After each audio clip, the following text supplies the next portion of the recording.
for the singing of our national anthem.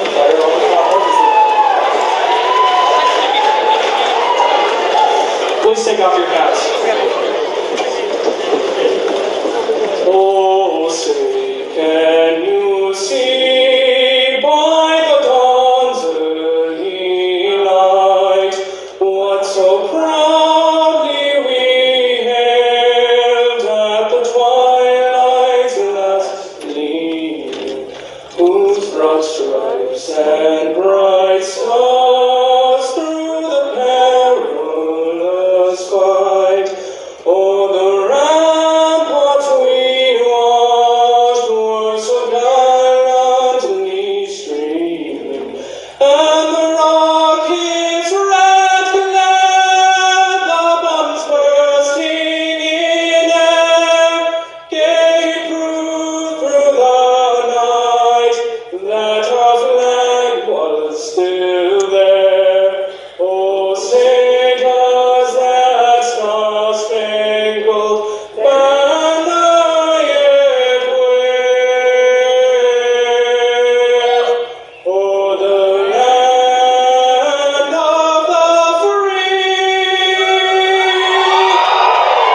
home of the brave.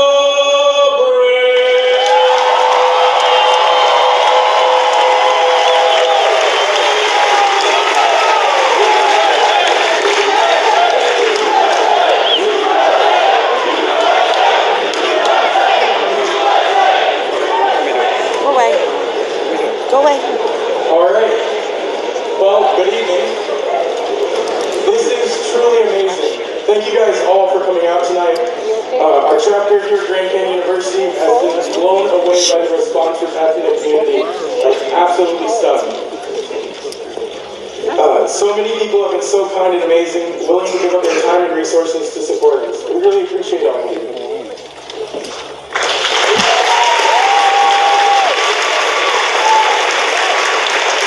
I'd also like to thank GCU for being so helpful and instrumental in helping us pull off this event.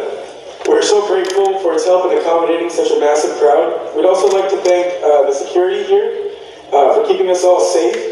And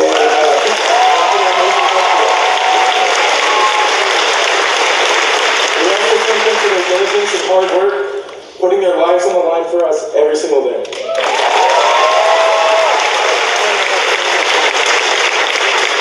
And I couldn't continue without thanking my amazing Turning Point Club here. My officers and my club members have been so amazing with helping me put this event together. We've been working on this since early in the summer, and it's just now come together, and I really appreciate all of you.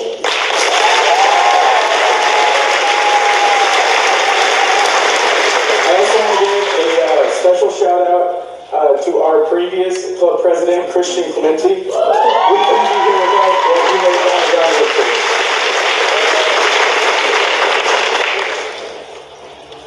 And most of all, I'd like to thank Turning Point USA for supporting our chapter and giving us the resources and training to pull off an event of this size. Thank you all for joining us and we'll get started in a moment.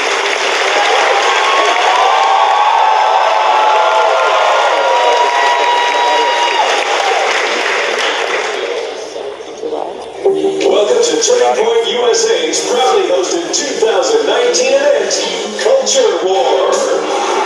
Joining us on stage tonight, Charlie Kirk.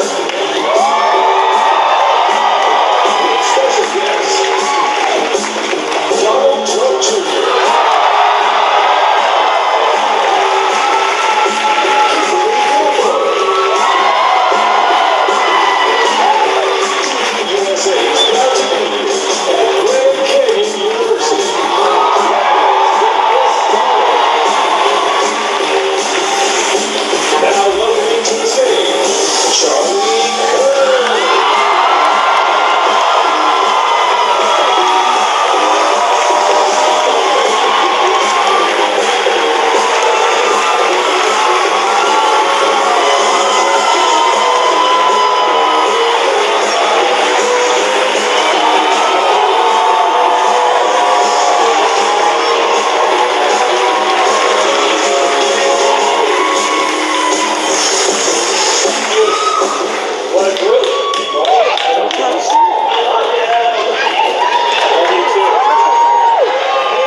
Phoenix, Arizona, where Turning Point USA is proudly headquartered. And this is a record group, a record crowd, and it's amazing how many conservatives there are on college campuses.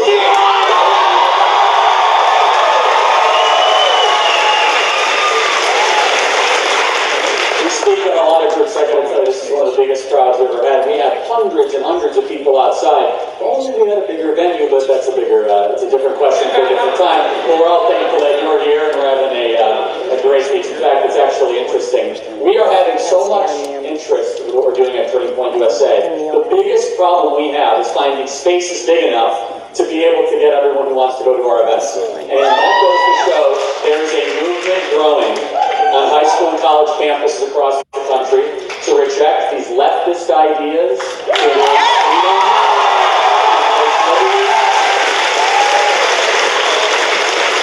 so we believe three really big things at Turning Point USA. They're not controversial. In fact, they're not even political. They should be so simple that almost every American should believe it. Number one, we believe America is the greatest country ever to exist in the history of the world.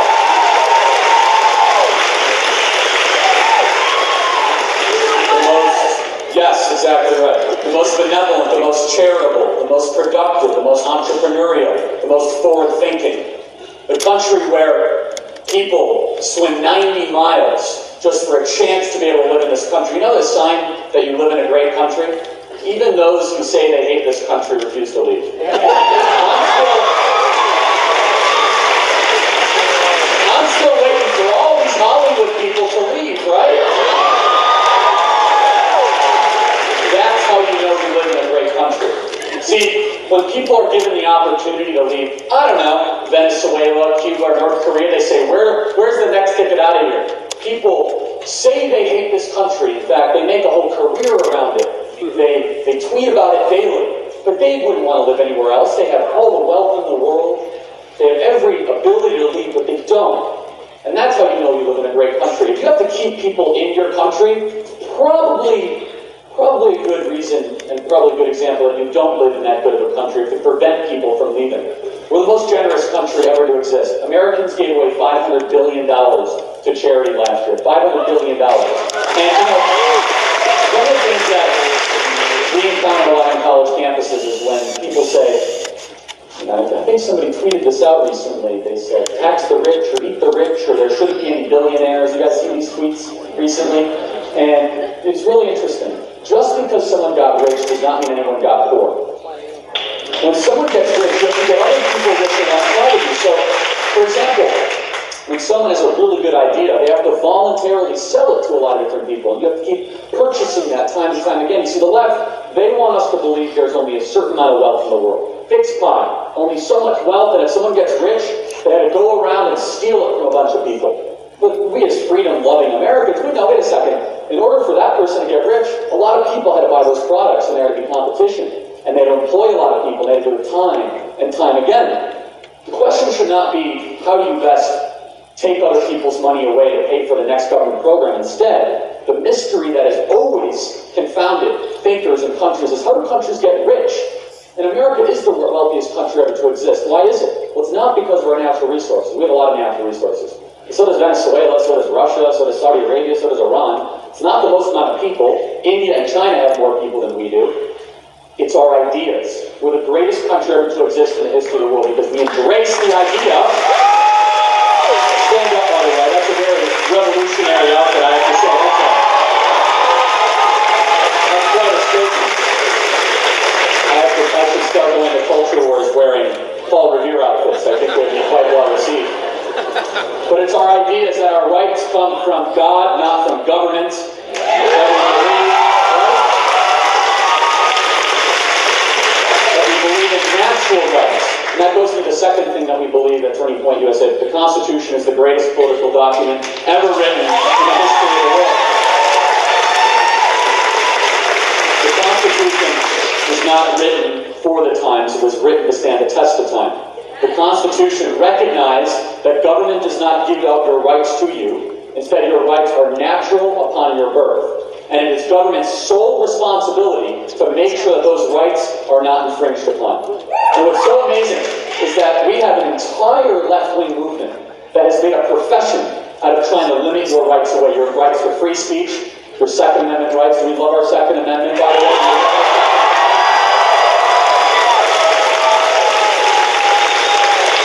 Probably one of the most misunderstood amendments. Look, the Founding Fathers didn't put the Second Amendment in the Constitution because they wanted people to hunt deer. I think hunting deer is fine. Don Jr. hunts more things than I do. He hunts a lot. Let's just put it that way. He loves the outdoors. The Second Amendment exists to protect all the other amendments. This revisionist history that's happening in the media, that there's no such thing as tyrannical governments that's happening in the Western Hemisphere.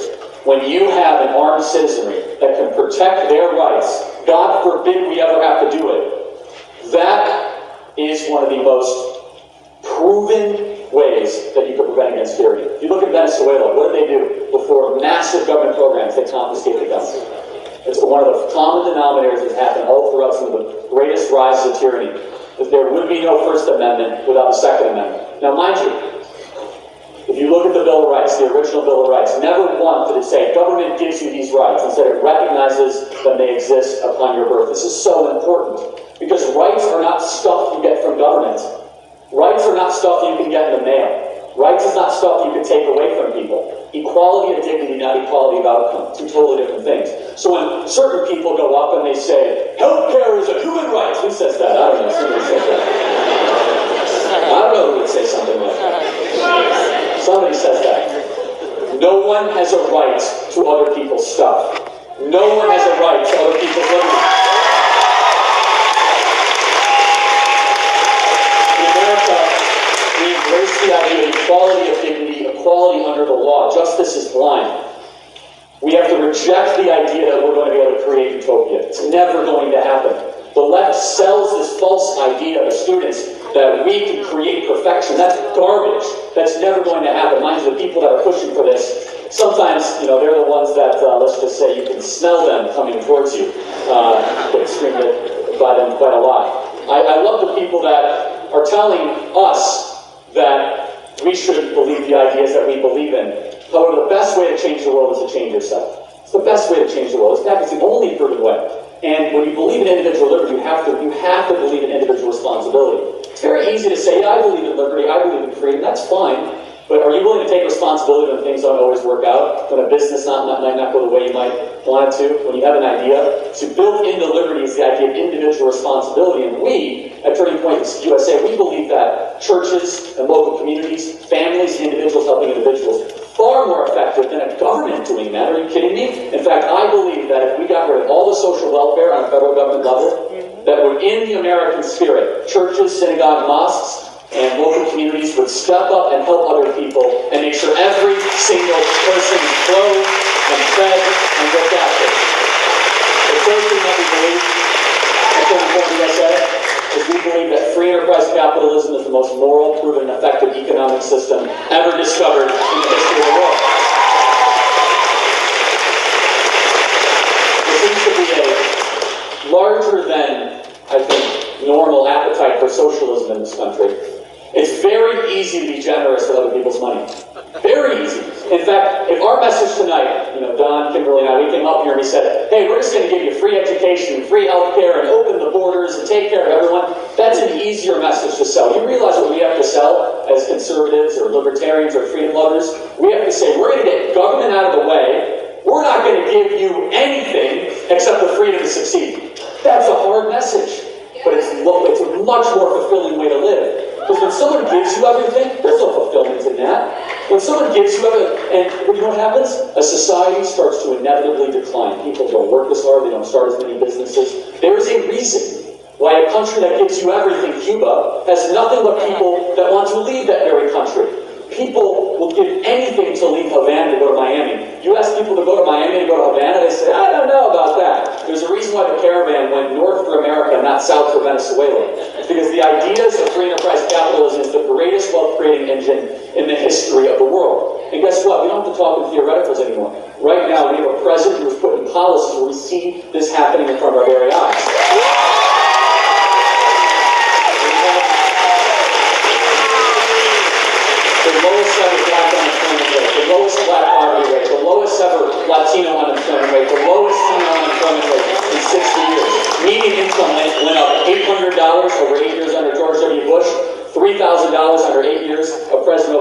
$6,000 under 3 years of President Donald Trump.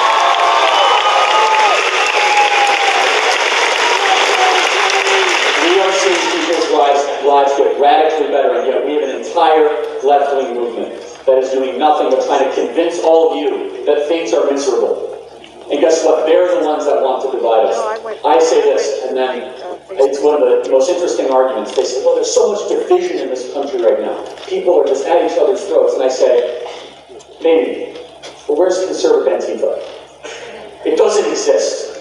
It doesn't exist because we as conservatives or libertarians or freedom lovers, if anyone dared act that way, we'd say, you are out of our movement instantaneously.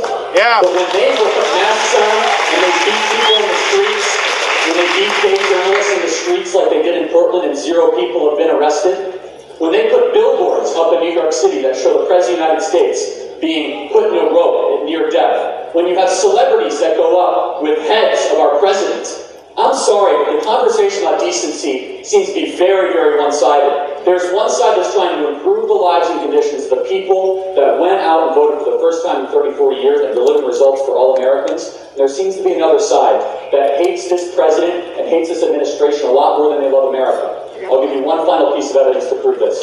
Why did none of the people that were the members of the Congressional Black Caucus applaud in exuberation when the lowest ever black unemployment rate was announced for 2 State of the Unions in a row? It's because they would much rather see this country suffer and Donald Trump get blamed for it than have prosperity happen and see him maybe get a little bit of credit for it. They have never been...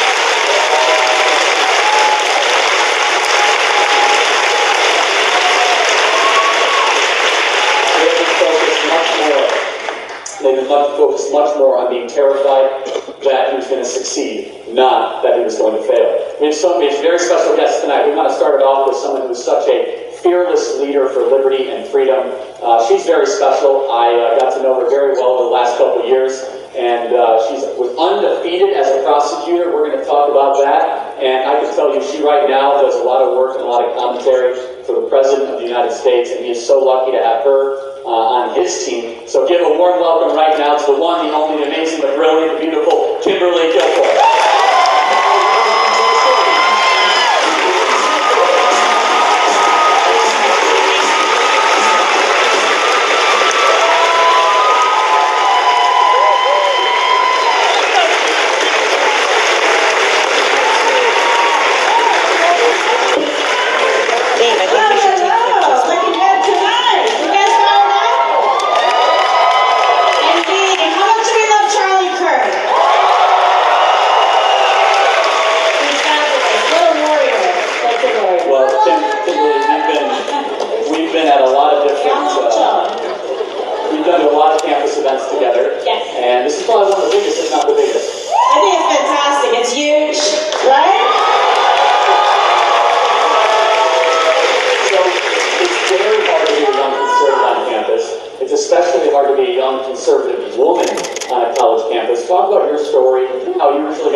Campus, and it wasn't easy, no easy day at UC Davis, okay, in California, not exactly the most conservative school, but I was a proud member of what they called then, young Republicans on campus, and it was, a fantastic experience and just being fearless because I was raised very much, in Wisconsin, the American dream as a first-generation American, and my mother born in Puerto Rico, and Amalia, and my father born in Ireland. So it was wonderful, and I just felt very blessed to be able to have the opportunities to be raised in this country, to be able to have the education that I had. To really, my father, too, after my mother passed away when I was 10, that's it, when I was passed away when I was 11, said, there isn't anything a boy can do that you can't do better. And he raised me to be fearless, treated my brother and I as equals, helped me get involved in politics, and it's something that I really appreciate to this day because it's helped me own my own destiny and my future that I get to choose, I get to decide. Each and every one of you in this room have the power to choose your freedom, your passion, the pursuits that you believe in, and to use your voice to stand up for what you believe in. There's a lot of, I think, discussion around the immigration debate. This really comes home to you because your family, of course, being a family of immigrants. Talk about the distinction between legal immigration and illegal immigration and how we as a movement appreciate legal immigration, but we want to take a harsher stance against illegal border crossings. Yes, absolutely. I think this is so important, and really open borders, I think, is just very dangerous. People don't understand it. Of course, we're a nation of immigrants, and we want to welcome people into this country. It is the land of opportunity for people fought for years to be able to get the independence here in this country and have a process for everyone to come to be able to live, to have a great life, to provide for their children and for future generations. I get it. That is so important. What's one of the things that makes America great? When I went on to go work as a prosecutor in San Francisco, which is a sanctuary city, and then as a prosecutor, in Los Angeles, I saw firsthand, being on the gang detail, what they call the hardcore unit, working in San Francisco and in LA, the people that come in, the scourge that is MS-13, the drug trafficking, sex trafficking, human trafficking that comes in. Why is it that as a country we don't have the right to be able to protect our own borders and make our communities safe? That's all the president is trying to do, and everybody was for it before, right? Until President Trump said, let's actually do it. Barack Obama, Hillary Clinton, everybody was for this, for securing the borders, building the wall, until President Trump said it. And the point is, we shouldn't politicize safety and, our laws. There's due process, and my father became a citizen. He did it the right way. He didn't want to cheat the other people out that had been in line ahead of him. So he became a United States citizen the right way, and then he, in fact, gave back to the country that he felt incredibly blessed by joining the United States military and serving family and home.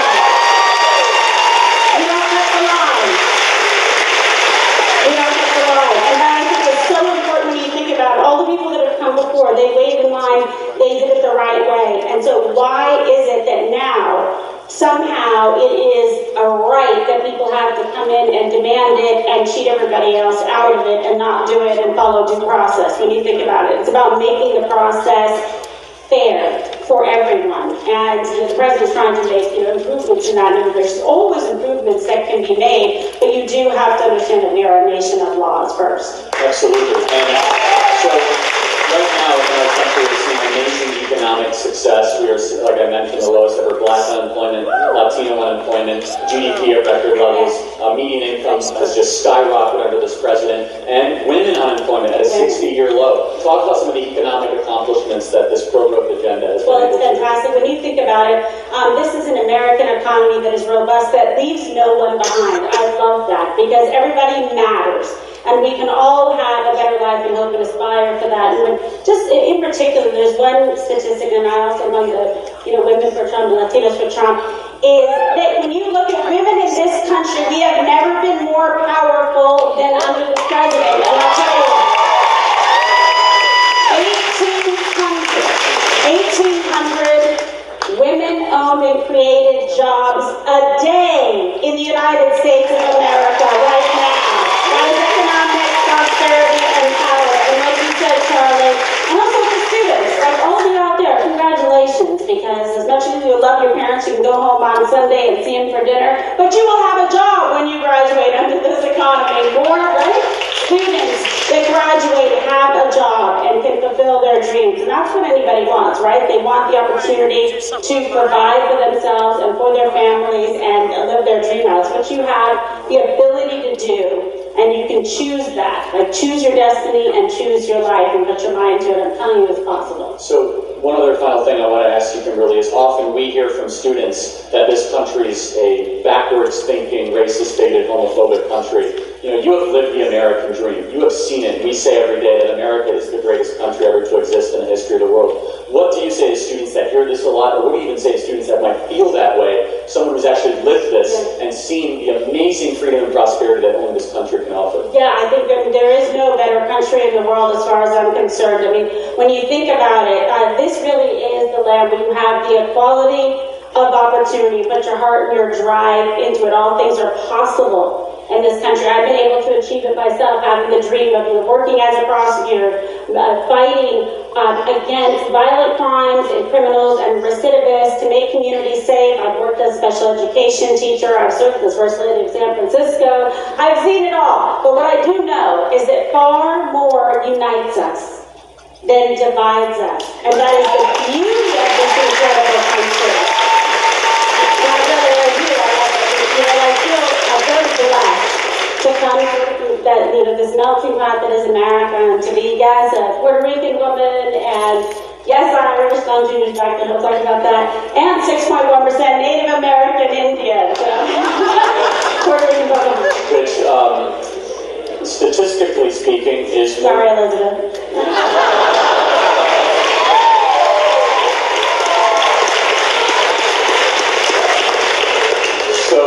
So Kimberly, we're so inspired by you and your amazing work that you do, and thank you for all you do for Turning Point USA. And both of us have just seen firsthand how hard our next speaker works. Oh, right? And he loves his country. He is a true culture warrior, and that is the name of our tour here. I have had the opportunity to get to know him personally, both of us have, and just have seen he's, I think, been in every state, on every radio station. Anytime. Yeah, and he has a new book coming out that all of you guys should buy called Triggered. Yeah.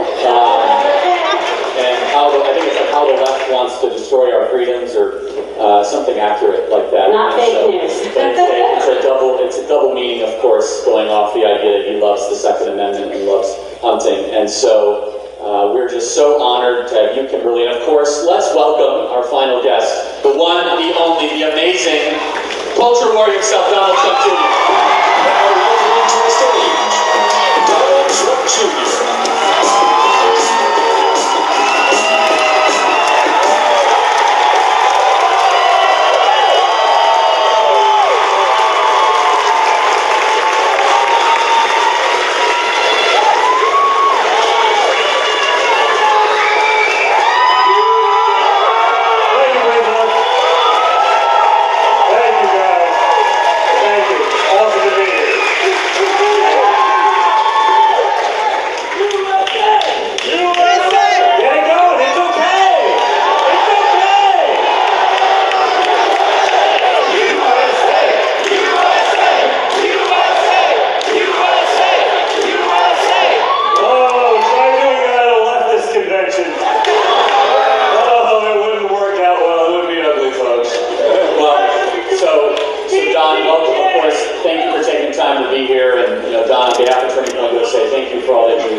One economic metric where we're not better off today as a country.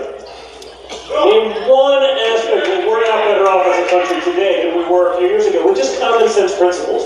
You know, I watched the Democrat debates, and it's literally the greatest selling point for us. They're like, well, what do you have to say? It's like, nothing, just play them again. I have nothing that I can effectively add to that will more effectively counter the nonsense that comes out of their mouths on a daily basis. I mean, notice the debates. There's not been a conversation about the economy. Okay, what was it? Last debate, they spent more time talking about Donald Trump's Twitter account than they did about China. Trump derangement syndrome is real, folks. And the only cure is 4 more years.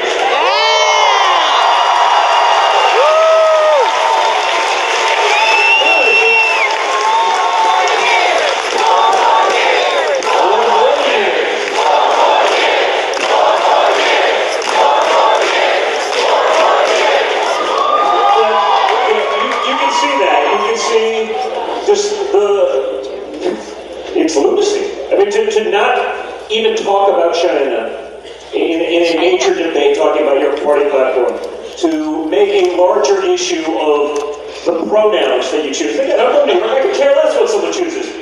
Where I start having a problem is when you start calling people names for, not being, you see the article saying, the trans movement is suffering because 98% of straight males are not willing to date a trans woman. I don't know. I don't think that's that unreasonable. I don't care.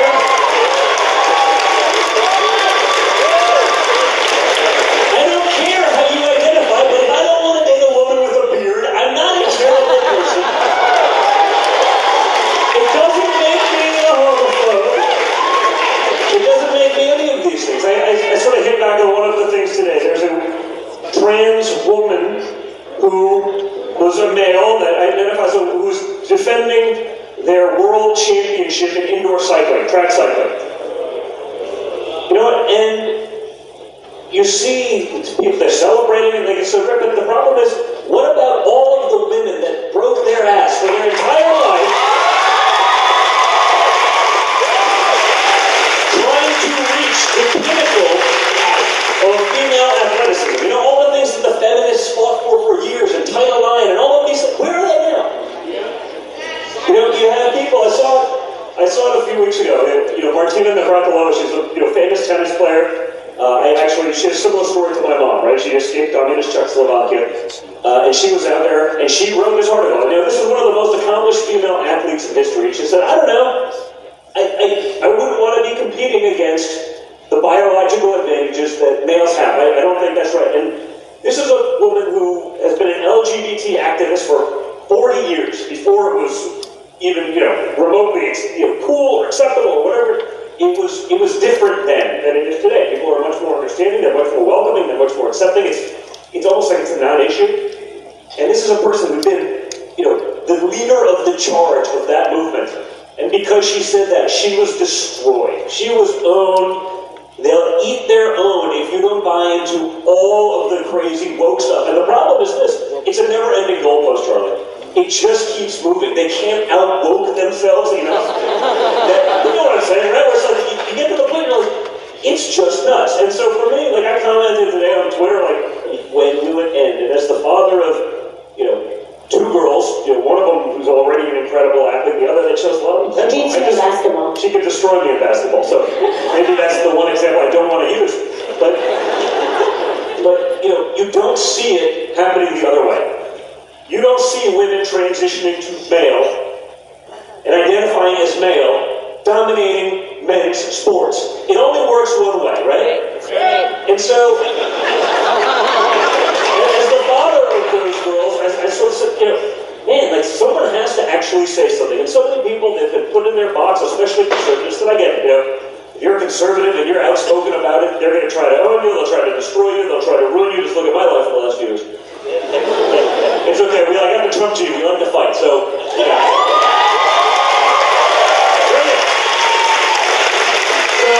So I said something, and uncharacteristically, even my Twitter feed, I got so many people, even those people who are, woke, It's just not deranged yet. I can't believe I'm saying this. I agree with Donald Trump Jr. on something. So if the wokest person that literally just sits there, they're waiting for me to tweet so they can, pretend dunk. It's sort of like a Beto dunk. They think it's dunking. It kind of is, man. They're not laughing with you. They're laughing at you. It's one of those dunks, and even those people are coming along. So again, I think there is a chance for reasonable people in the middle to realize that, the modern state of political affairs, it's not so bad. These people, I don't see them complaining. They're not talking about it, but they're not complaining about 6.3 million people removed off the food stamp rolls. They don't talk about all-time low unemployment for every demographic, right? Whether it's African Americans, Hispanics, women, Asian Americans, every list you can. Those people are doing better under these policies because you have someone that's initiating policies who has actually, now I know this is hard to believe in modern, but has actually done these things in practice. Not just talking about it in theory, like, modern politicians. I used to laugh. Hillary Clinton talking about job creation. I'm like, name one job. That's all. Sorry, I don't want to get owned by the left. There was a few jobs for people that had to hammer iPhones and bleach big servers. I get it. Other than those jobs, what have you actually done? So it's amazing to me that there's almost this like, wait a minute. So you mean that someone who's actually created jobs, someone who's actually signed the front of a paycheck, rather than just cashing them, someone who's actually had people's livelihoods, their family's well-being, been responsible for that for a 40-year career. You're surprised he's able to get it done, implement those same tactics and principles to get it done in the real world. That's how it works. We have people on both sides of the equation, frankly, who the average person in this room wouldn't let negotiate a car lease. But they're making trillion-dollar decisions that our children and grandchildren, John Kerry, come on. Did you let that clown? You can't let that tear on John. You wouldn't let him ride a bicycle in a race. He can't do that without falling off and breaking his neck, on my opinion. But we're going to let this clown go to Iran and give them $150 billion. My 4-year-old Chloe just turned 5. Thank you. Very cute, very impressive. She could come up with infinite better solutions with $150 billion than John Kerry did by giving it to Iran. Now, I'm not saying she's a great financial wizard. She's not one of these woke 5-year-olds that we read about. My daughter was talking about the nuclear proliferation. I go, how old's your daughter? She's 3. No, she was not taught. You're full of shit.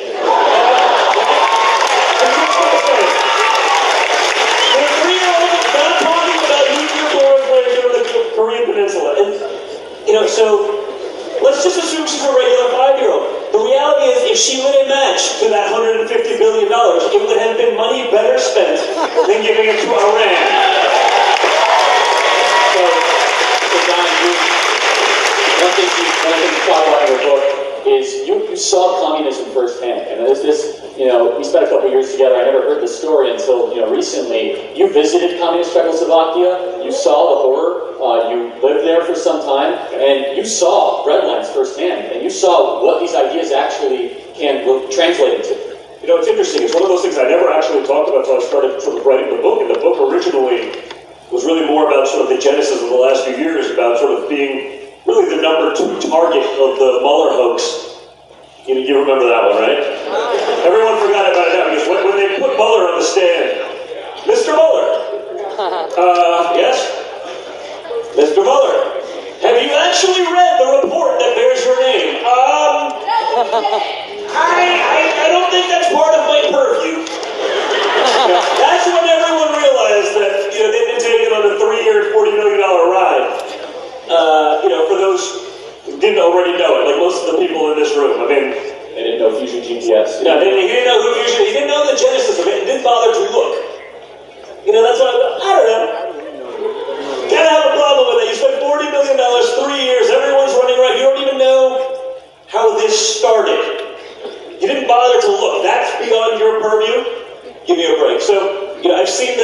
weeks employed, and when I was writing the book, it sort of started coming out that way, and I told the story to you and a couple of the other people, and I remember my first time going over there. My grandfather was a blue-collar electrician. He was from, that part of the world, and my mother escaped that country. She was a good athlete, and she got out with, the Czech national ski team and never came back. And I remember at a young age seeing my father's and my mother's, their wedding pictures, and it was my grandfather, my mother, and those were the only people from her family. I go, well, where's my grandmother? She's still alive to this day. And they go, well, they wouldn't let her leave the country. They let the father leave to walk the bride down the aisle, but they wouldn't let his wife go for fear that they would all defect. I started thinking, what kind of political system is this that you have to prevent people from leaving because you know they wouldn't come back? So, that grandfather, it was actually one of the great things he actually did for me, because it was an incredible lesson for life that I probably didn't realize at the time and didn't really recognize then. But he said to my father, he's like, listen, the incredible blessings that you have growing up in this country and your family with all the good fortune you have, is amazing, but you also have to see the other side growing up. And so I spoke the language by the time I was 3, because, I used to yell at my grandmother, I don't want to speak Czech, but I was speaking Czech. I didn't even know, and so it was very natural. They were very active with us. And so at about the age of 5, he started taking me over there every summer for 4 to 6 weeks. And so, I'd go over there, and I remember the first time I went, I was, this is way before most of your guys' time, so this was the 80s, so this was still cool then. I was wearing a jean jacket, and it had the stars and stripes on it. It may have made a comeback, I don't know, I'm like the least fashionable human being in the world, but I asked Kimberly. He listens sometimes. And I'm a 5-year-old. Not often. I didn't get the listening cheat. And I'm in the line of customs to get into communist Czechoslovakia in the early 80s with my grandfather. And one of the border patrol people comes out, the full kind of, that Russian garb kind of deal that they wore, the drab, sort of mean-looking thing with an AK-47 over his shoulder, pulls me out of the line and starts questioning me. And I'm 5 years old, I have no idea what's going on. He's questioning me because the stars on my jacket, which I didn't necessarily think were so emblematic of anything, well, that represents freedom in America. And I literally started questioning a 5-year-old. And I remember it, not because I have some sort of great memory, but because when you're 5 and you get sort of that shock for the first time in your life where you're legitimately scared, it made a lasting impression on me. I continued, I went in, and finally I was told never to wear that again, throw it out. So I did, and, enjoyed the rest of my trip with my grandfather, but, this was an old school kind of thing. Right? It was in the 60s, he wasn't going to go to the supermarket, it was me there, so he used to send me, so I've actually waited in those bread lines. I've seen those things. I've seen what that mentality, what that form of government, what that can do to good, smart, intelligent, just hard-working people when there's zero incentive to do anything beyond the bare minimum. And man, it was an important lesson for me, because now, seeing that this is literally a mainstream idea from the left is scary, because I said, listen, they come up with some crazy stuff, but it's interesting to me that with all the people on TV, all of the this, all of the nonsense, all of the things that are perpetuated all the time, how come they don't have one person who's actually lived under these systems who is willing to vouch for it? How come there's not one? You name one, right? So how come there's not one person from what was the communist part of Eastern Europe? There's millions of people. How come there's not one person from former Soviet Union? So we say, no, let's bring that crap here. Not one person from China. They are 1.6 billion people. You think there'd be one? Right? And what about, bring it closer, what about Venezuela? Right? With the socialism there, Cuba? It's strange to me. If it's so wonderful, how come the votes only go one way? Okay? So, to me, that this mainstream idea, perpetuated by, people in academia who've never lived in these systems, is very scary to me, and it should be, and I still get the call, from my grandmother, who's 93 years old. She's still alive, and she's been through, a lot. I used to hear the stories, hiding in her farmhouse basement from the Nazis during the occupation, and then dealing with the Soviet occupation under communism. I mean, she had gone through a lot. This is a woman much tougher than most of us. You know, and she'll call me because she'll see CNN over there. You don't understand. You can't let, I'm like, trust me, I'm out there fighting. You can't let it go there. It always starts off with this great self. They always make these promises. Trust me, I've lived through it. It never ends. And then, when it hits you, it's too late. And this is a woman who's been through a lot. 93 years old, that's in tears. For fear that her grandchildren, me, my generation, and her great-grandchildren, my kids, would be subjected to the crap and the hell that she went through for so much of her life. And if that's not if that doesn't drive the point home to someone like me and make me want to get out there and combat this nonsense, I don't know what does. Well, Don, that's an amazing story, and absolutely. So, I want to get to a few questions, but first I want to just talk about a couple policy objectives that this administration achieved that aren't talked about a lot. In particular, the First Step Act, which is something that a lot of people on college campuses have a rightful concern about mass incarceration, and in fact, the left seems to try to own this issue. And interestingly enough, this president championed the greatest criminal justice and prison reform bill of our time. And second, of course, is the Veterans Accountability Act. And then, of course, Opportunity Act. So, like I talked about with the economy, like I talked about with, taking people off, 6.3 million people off food stamps. I mean, that's a huge number. That's 2% of the population that's no longer dependent, and that scares the left. It scares the left because they are the party of dependence. Without dependence, they don't offer much. And there's nothing that they're bringing here. It isn't about sort of that government handout. So they don't talk about those kind of things, just like they won't talk about prison reform, right? They then try to own it like it's theirs. But guys, what were you doing? What were you doing for the last 8 years? Why didn't Barack Obama champion this cause? Why didn't one of the liberals that's trying to take credit for that? Why didn't they champion the cause? Why didn't they do anything about it? Because it actually takes work to do something. And that's why I give my father a lot of credit on this one, because this wasn't like it was a right-wing base issue. He's not pandering to his base. He did something that probably goes against a lot of the conservative grain. Whether it's with that, whether it's opportunities on legislation, that's probably not helping as many people in right-wing states. He did it because it's the right thing to do. Okay? He did it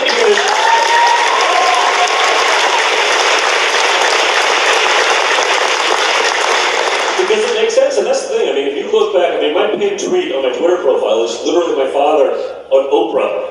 It's like 1986. And he's literally talking about failed trade policies. And it's literally exactly what he's been saying today, word for word. And unlike so many people who can just sort of, cast stones and, yell from the sidelines, he did something different. He actually stepped up, right? He had the guts to do that.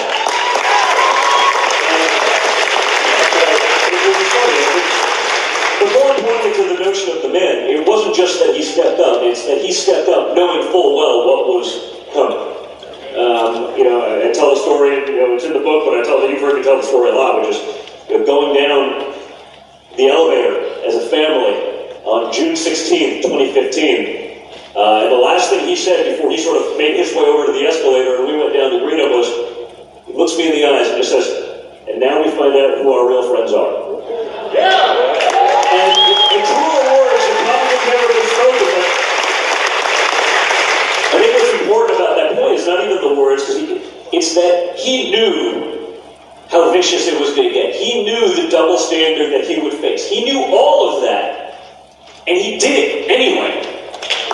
That's the big difference, right?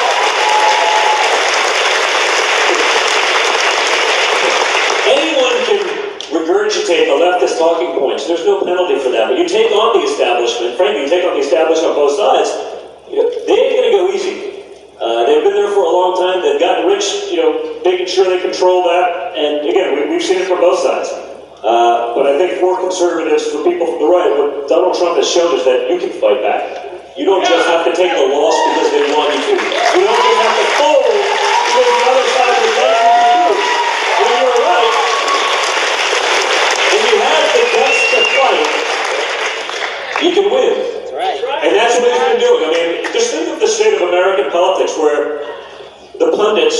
Whether they like him or hate him, it's almost irrelevant. They're like, well, wow, he's actually doing all the things you elected him to do. I don't know. And think about the state of affairs where that is the anomaly, where that is unusual, where people just expect you to pander but then do jack. That shouldn't be the case. And so, I think we're learning a lot, and hopefully some of the others learn how to fight as well. No doubt. Despite 93% negative press coverage of the president, they don't tell the truth. That's why you have to educate yourself for, all right? And that's the big thing, and that's what we got to talk about for 2020, because I'm obviously not endorsing him, because we can't possibly do that, but imagine the list of accomplishments. You could go through them, whether it's, the economic ones through unemployment, whether it's actually making progress in places like North Korea, whether it's fulfilling our long-term promise to move the Israeli embassy to its rightful home in Jerusalem.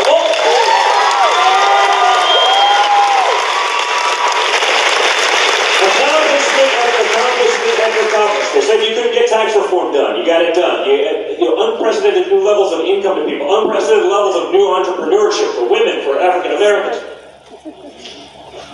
Imagine for a second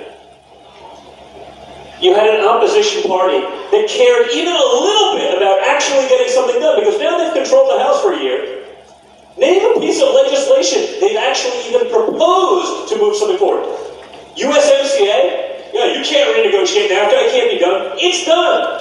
Why won't Nancy Pelosi act on it? Because it would create jobs for Americans, and that's the sad reality. Is the left today really hates Trump more than they love America. Right?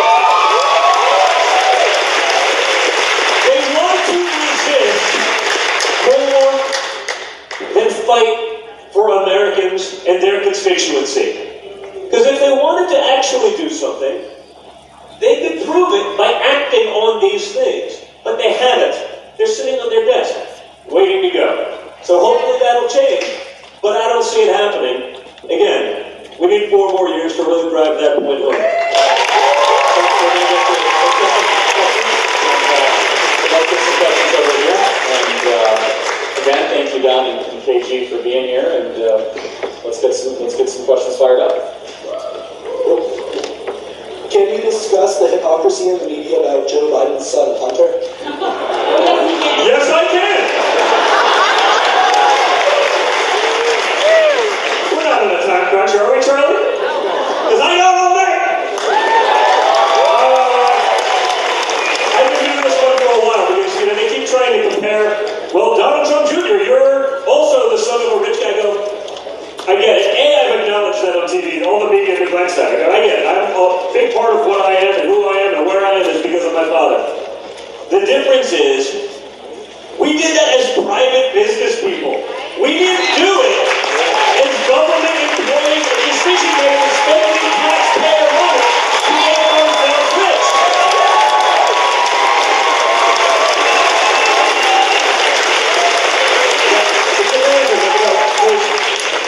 Again, the media doesn't talk about these things because they want to push a narrative. They no one can actually believe they're even remotely objective, right? They're the marketing wing of the DNC, that's fine. But, they're out there and they want to give us crap. We literally stopped doing any new deals going forward internationally. Not because we needed to legally, but because we didn't like the optic of people even wondering. So we've been international business people for decades, right? It's what I did. It's a big part of my business. It gave me more free time to do this stuff. And we stopped doing all of those new deals going forward. We didn't magically become international business people the second my father was on the international stage as a politician. And that's a huge difference, right? I always say, you know how to solve the fake news media crisis? The next time my father goes to China, I should get on that plane with him. And I should come back with $1.5 from the Chinese government. Now, Hunter Biden came back with $1.5 billion, having no name, no track record, no investment success, no one had ever heard of him. You think I'd get away with that? No. The media would have an aneurysm. There would be no fake news media people left. Their heads would explode. If Donald Trump Jr. got a no-show job at an energy company in the Ukraine, minor details, I don't know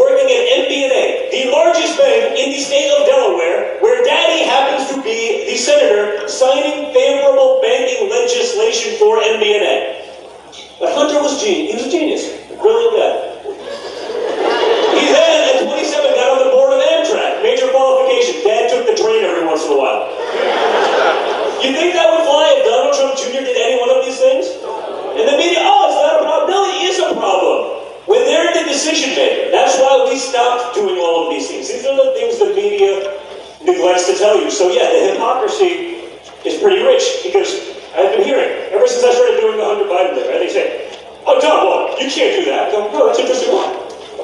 Because family is off limits. Have you heard this crap lately?